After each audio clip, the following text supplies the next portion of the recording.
Hey Vikings, this is Miss Hames, and while watching this video, you're going to create a Just the Facts chart on the rainforest, and I want you to use an entire page in your science notebook. I also would encourage you to actually listen to the video, not just pause and write this down, but listen to the things that I have to say as we go through the words. All right, so get your whole page and we'll get started. So the first thing, the title is just rainforest. I put some, little leaves if you want. And one of the general characteristics is just that rainforests are warm, humid, and rainy. It rains a lot. Your C notes told you what the average rainfall precipitation is per year. And we discussed how they are near the equator. So they have direct contact with the sun more than other parts of the earth. And so you combine those and it's going to be humid.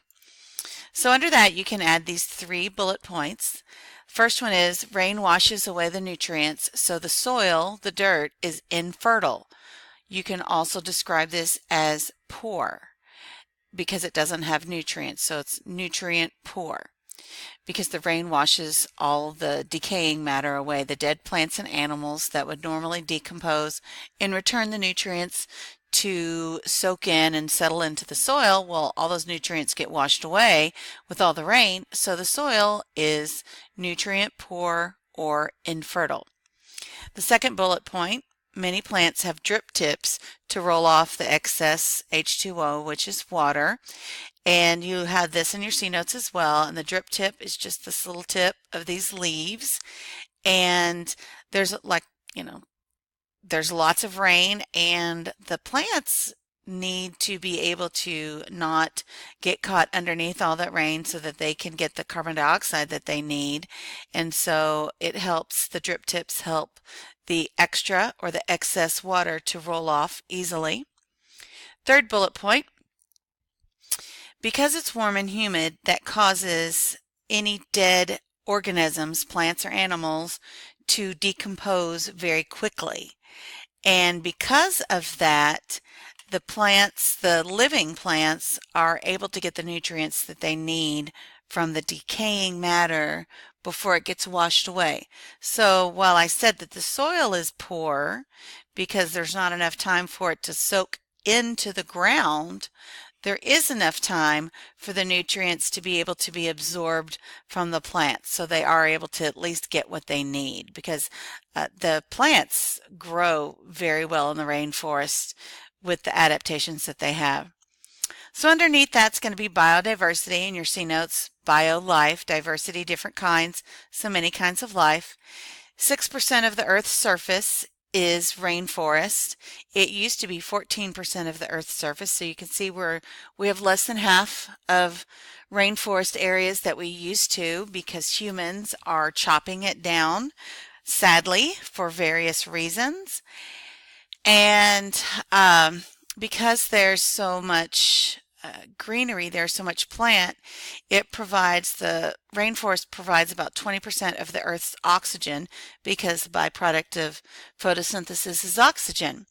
So when we're chopping down our trees and our plants, we're really getting rid of our own oxygen. So it's something that people are concerned about, and maybe you can grow up and be able to make a real difference in that. The rainforest contains 50% of Earth's plants and animals, and by that I don't mean number-wise 50%, but types. So if you look at all the different kinds of plants and animals that exist on the earth that we know of, 50% of those can be found in the rainforest. There's just many, many, many different types of plants and animals. There's like thousands of species of insects. It's just crazy. And in the rainforest, plants and animals are often very bright. Because there's so much rain, the plants get lots of water, so they're very green. The flowers of the plants are very bright. The animals that live there tend to have very bright coloring as well. So whereas the desert was mostly, tans and sand color, the rainforest is bright colors. Then the last section, the rainforest has a thick dense canopy of trees. And here's kind of my little illustration. Here's the emergent layer up top. This is the canopy layer, then the understory, and then the floor. So this canopy of trees, and a canopy is just like a covering, and that's, it basically covers the floor with all the different leaves. So it blocks sunlight to the lower levels. And because it does that, that increases the competition for sunlight for the plants, because some plants need sunlight to create their food. So in rainforest, you see a lot of broad leaves. Broad just means wide, so that they can collect as much sunlight as possible. The more surface area on a leaf, the more sunlight they are able to collect and use for photosynthesis. And in your reading, you also talked about these vines that can actually wrap around and basically climb up the trees so that they can get to the sunlight.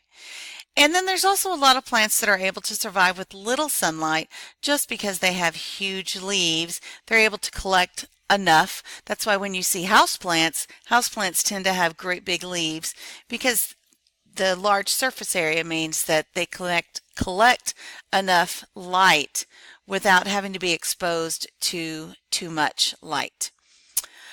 All right, and then this just fact, 2,000 trees in the rainforest are cut down every minute. If you look at it worldwide, that's how much is being destroyed for various reasons. And that's sad, and hopefully we can do something about that. That is about, I want to say, 2 football fields of trees every minute, 1 or 2 football fields. That's a lot of trees every minute that are being cut down. All right, I don't want this to be too long. So here's your Just the Facts, and hopefully you have a beautiful chart in your notebook to help you get all the information that you need to know about the rainforest.